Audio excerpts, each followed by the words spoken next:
పర్వతాలు తొలగవచ్చు, కత్తరిల్లు మెట్టలన్నీ వీడిపోదు, నా కృప నీకు. నా నిబంధన తొలగదు. దిగులు పడకు, భయపడకు, నిన్ను విమోచించెదా.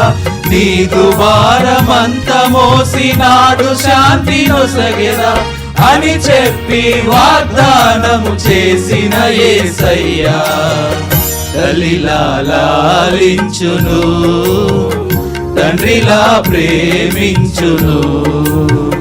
తల్లిలా లాలించును, తల్లిలా ప్రేమించును. ముదిమి వచ్చు వరకు ఎత్తుకొని ముద్దాడును, చంక పెట్టుకొని కాపాడును. యేసయ్యా